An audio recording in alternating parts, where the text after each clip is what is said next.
Bonsoir Jonas, bienvenue au Festival international du film de Saint-Jean-de-Luz où vous présentez le film de clôture A Good Man. C'est votre premier film. Est-ce que vous pouvez nous parler de votre rôle pour commencer ? Alors, moi j'interprète Neil, qui est un ami du personnage principal, donc Benjamin, et qui, à l'instar de Benjamin, essaie de faire sa petite place sur l'île, puisqu'il est tout nouveau, et voilà. J'en dis pas plus, je pense que c'est bien de découvrir ce personnage à l'écran. Qu'est-ce qui vous a séduit dans le scénario de A Good Man, qui vous a donné envie de faire ce film ? La personne qui l'a écrite déjà, j'ai vraiment eu un coup de cœur assez immense pour Marie Castille, pour la femme qu'elle est et les idées qu'elle véhicule.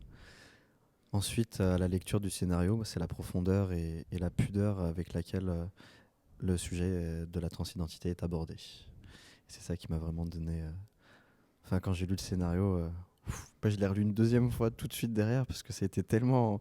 J'avais besoin de m'imprégner justement d'une deuxième lecture pour essayer de me défaire un peu de cette profondeur et essayer vraiment d'avoir une analyse plus professionnelle, dans le sens, est-ce que en tant qu'acteur je suis prêt à jouer ces scènes-là ? J'étais juste happé dans le scénario la première fois que je l'ai lu. C'est la première fois que je l'ai vu aussi, le film, j'avais oublié que je jouais dedans. J'étais tellement dans l'histoire que ah oui, c'est vrai, quand je me suis vu à l'écran.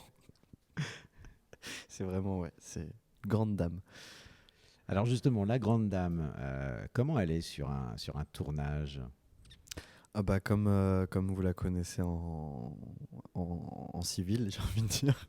Dans la vie ? Elle est douce et bienveillante. C'est vraiment... Elle écoute de ses comédiens. En fait, c'est ce que je disais il y a quelques jours à un ami, c'est même pas que tu as envie de jouer pour donner des preuves, en fait. Tu es un bon acteur et tu sais jouer. Tu joues bien parce que tu as envie de lui faire plaisir. Tellement que tu l'aimes et qu'elle te rend cet amour, tu as juste envie de bien jouer pour qu'elle soit contente du résultat, quoi. C'est vraiment une sacrée dame. Je l'aime beaucoup. Je crois que ça se voit. Parlez-nous de votre partenaire, Noémie Merlan. Ah bah pareil, je suis chanteur aussi un peu. On essaye. Et je vais faire une chanson, une reprise qui s'appelle Giant Woman. Et c'est pour elle, quoi. C'est vraiment que ça soit Noémie ou Marie Castille, c'est des femmes qui ont fait de moi l'homme que je suis aujourd'hui, à l'instar de certaines femmes que j'ai rencontrées dans ma vie, mais là c'est l'homme que je suis aujourd'hui dans ma vie d'acteur, et c'est autre chose. Et ouais, comme Marie Castille, Noémie, c'est quelqu'un de très profond, très puissant, d'une bienveillance, ah, qui doute un peu d'elle. Malheureusement, j'aimerais qu'elle prenne un peu plus confiance en elle. Après, ça, c'est joli à dire, hein, on est tous un peu comme ça, mais vraiment, elle n'a pas conscience du potentiel qu'elle a entre les doigts, quoi. C'est fou. C'est vraiment en tant qu'actrice, mais aussi en tant que personne, quoi. C'est vraiment une alchimie. Je tombe amoureux. Je pense qu'on restera amis longtemps. C'est vraiment quelqu'un que j'estime beaucoup, que j'admire beaucoup, et je pense aujourd'hui, à 1 an et demi après le tournage, que j'ai besoin d'avoir dans ma vie. Et c'est sincère. C'est vraiment des gens... merci l'univers de m'avoir... Même vous, hein, c'est fou les rencontres qu'on fait avec ce métier. Je suis très reconnaissant de tout ce qui m'arrive. C'est chouette. Ouais, c'est vraiment, vraiment fou. Si il y a 10 ans on m'avait dit ça, mais jamais j'aurais cru, quoi. Jamais, jamais, jamais. Alors j'imagine que l'expérience était très forte, mais néanmoins, y a-t-il un souvenir en particulier que vous gardez de ce tournage ? La compréhension de pourquoi j'étais pas assez expérimenté pour le premier rôle. À la fin de ma première journée de tournage, je suis allé voir Marie Castille, j'ai fait, mais il faut faire ça tous les jours. Ça va pas être possible. Et le lendemain, justement, j'étais en off et j'ai pu aller visiter l'île. Et je rêve de Bretagne depuis tout petit, et c'est fou parce que je rêve de long métrage depuis tout petit, et Marie Castille m'a permis de faire les deux en même temps, quoi. C'était époustouflant. Le premier jour de tournage que tu n'oublieras jamais, et le lieu de tournage que tu n'oublieras jamais, quoi. C'est vraiment des choses...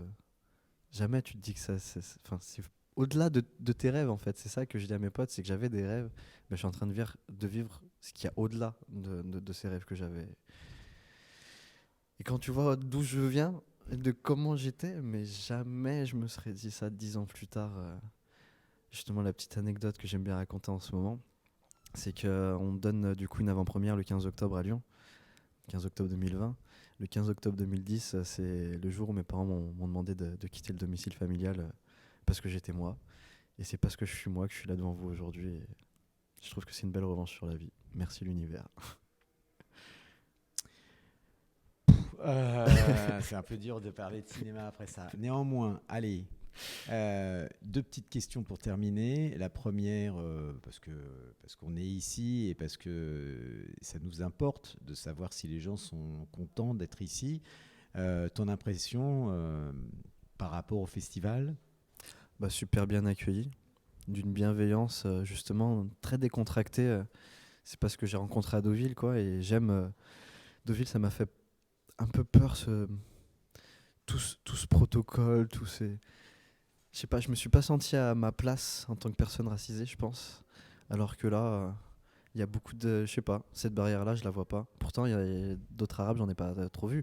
Mais pour autant, je sais pas, je sens qu'il n'y a pas cette barrière qu'il y avait. Pas avec le public, hein, avec l'organisation. Le public était super bienveillant, qui a très bien reçu le film. Mais ouais, je suis très heureux. C'est une ville que je voulais voir en plus depuis longtemps aussi, depuis mes 12 ans.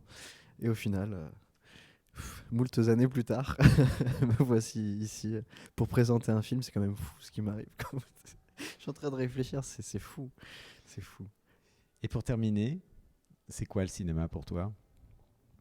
Mon rêve de gosse, c'est l'empathie que tu peux susciter au public pour changer des choses. C'est ce qui me fait vibrer et ce dont j'ai besoin pour vivre, visiblement, parce que je suis un peu en train de tourner en rond à cause du Covid.